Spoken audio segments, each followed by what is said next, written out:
हर हर महादेव सीजल की 150 डेज़ की target study में आपका स्वागत है। ये है आपका डे 125। उम्मीद कर रही हूँ कि आपने होली अच्छे से सेलिब्रेट की है और आपने पहले के टारगेट सारे अच्छे से कंप्लीट किए हैं और कल आपने कट ऑफ देखकर अपने आप को बहुत सी चीज़ें कही होंगी, समझाई होंगी। जो रिज़ल्ट है कल अनाउंस हो चुका है सीजल का और कट ऑफ्स बहुत ज़्यादा हाई गई हैं। आखिर वो क्यों गई हैं, क्या हुआ है, वो सब बहुत बात की बातें हैं और बहुत सारी बातें हैं। तो आप उन सब चीज़ों की वजह से अभी अपना दिल मत दुखाइए, अपनी तैयारी कंटिन्यू रखिए। जहाँ से आप अभी प्रेजेंट में क्या कर सकते हैं उस चीज़ पर ध्यान रखिए और उसी के साथ में अपने टारगेट्स को कंटिन्यू रखिए। अगर आप सोचेंगे कि क्या हम सफिशिएंट पढ़ रहे हैं, तो हाँ जी, हम बिल्कुल सफिशिएंट पढ़ रहे हैं। आप 100% बढ़िया तरीके से तैयारी कर रहे हैं। ऑनेस्टली बस इन्हीं टारगेट्स को पूरा कीजिए और तैयारी करते रहिए। सब चीज़ें हम कंप्लीट कर लेंगे धीरे धीरे। अब बात करते हैं आज के टारगेट की। मैथ्स में ज्योमेट्री जो है हम कर रहे हैं पूरा चैप्टर और कंसेप्ट रेमो सर के साथ में। 33 आवर्स की उनकी क्लास है। पार्ट 1 11 घंटे का हमने कर लिया।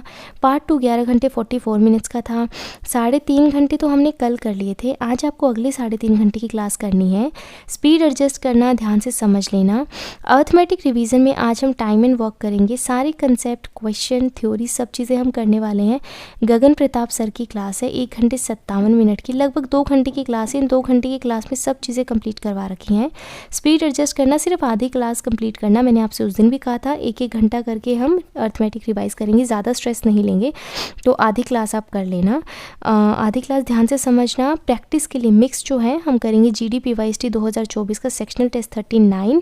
20 क्वेश्चन 20 मिनट एनालिसिस करना, नोट डाउन कर लेना। तिलस्मी नोटबुक बना कर रखना, उसको अच्छे से मेंटेन रखना। जब रिवीजन आएगी तब आपको वो नोटबुक रिवाइज करनी पड़ेगी।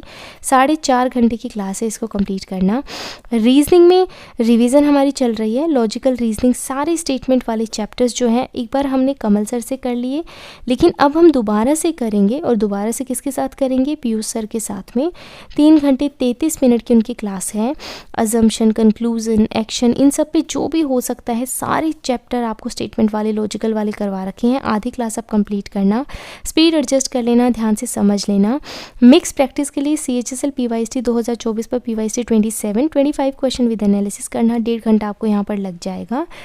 इंग्लिश में हम जो है इंग्लिश ग्रामर कर रहे हैं, एरर प्रैक्टिस कर रहे हैं। हमने 120 रूल्स कर लिए, 60 रूल्स कर लिए और उसके बाद में आपने एक दिन में बैकलॉग या अपना रिवीजन भी किया है। रानी मैम के साथ 300+ एरर हमारे चल रहे हैं।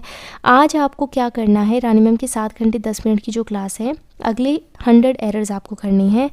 20 word vocab, 10 one word substitution, 10 idiom phrases आपको करने हैं जो आप डेली करते हो।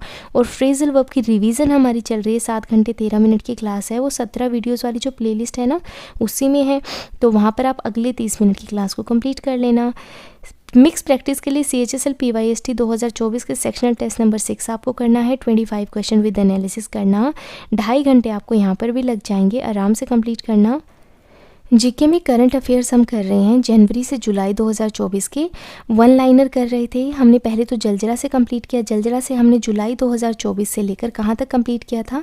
हमने कर लिया था जनवरी 2025 तक का। फेब का और जो अभी रिसेंट जो मंथ आने वाले हैं उनका हम कंप्लीट करेंगे। फिर मैंने आपसे कहा था कि 24 वाले के जो मंथ्स रिमेनिंग है ना, उनको हम किससे कर लेंगे? उनको हम कर लेंगे 1 लाइनर से। तो 1 लाइनर हमने स्टार्ट कर रखा था। करंट अफेयर्स अपडेटेड की क्लास मैंने आपको रेकमेंड की थी। आज आपको जून मंथ का करना है। उस क्लास में कंटिन्यूशन में 15 मिनट या 20 मिनट में कंप्लीट हो जाएगा। तो आप उसको ध्यान से समझना और एक एक करके नोट डाउन कर लेना, ठीक है। 1 घंटा आपको यहाँ पर लग जाएगा।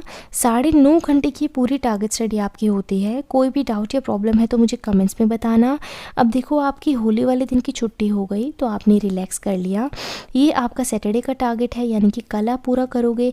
संडे को आपका ऑफ डे रहता है, तो उसमें अगर आपका कोई रिमेनिंग बैकलॉग है तो आप उसको कंप्लीट करना। लेकिन इस बार संडे को आपको क्या करना है? आज होली थी तो आज आपको एक टेस्ट देना था, पर कल रिजल्ट आने की वजह से और थोड़ा सा मैं बहुत ज़्यादा बिजी हो गई थी, इसलिए मैं आपको अपडेट नहीं दे पाई थी। तो आप 2 पेपर देंगे संडे को PYP। कंटिन्यूशन में आप देना। अभी जो आपका चल रहा है उससे नेक्स्ट देना और उससे नेक्स्ट 2 पेपर देना। एक आपको सुबह की शिफ्ट में देना है, यानी कि 9 बजे से 10 बजे के बीच में देना।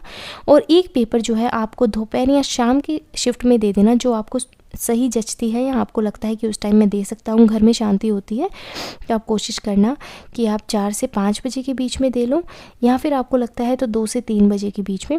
एक सुबह में देना और एक दोपहर या शाम को दे देना, 2 पेपर देना। पहला पेपर देने के बाद में उसका एनालिसिस करना अच्छे से, फिर दूसरे पेपर पे आपको जाना है। तो आपकी कोशिश ये होनी चाहिए कि आप पेपर देने के बाद में उसका एनालिसिस कर लें और उसके बाद में दूसरा पेपर दें। एनालिसिस अगर आप नहीं करते हो, आप सोचते हो पहले सारे टेस्ट दे लूँ फिर एनालिसिस कर लूँ, तो आप बहुत गलत कर रहे हो। ऐसा बिल्कुल मत कीजिए। अगर आप एनालिसिस नहीं कर सकते हो तो मैं आपको कहूँगी टेस्ट मत दो, अपना टाइम बर्बाद मत करो। जब आप अपनी गलतियों से सीखेंगे ही नहीं तो क्या फ़ायदा है बार बार टेस्ट देने का। तो आपको इस चीज़ का ध्यान रखना है कि जैसे आप टेस्ट दें, एनालिसिस करें, फिर दूसरे टेस्ट पे आपको जाना है, ठीक है। और मैंने आपको बता दिया संडे को आपको क्या करना है, तो संडे भी आपका ऑफ रहेगा। मंडे को फिर मिलेंगे हम।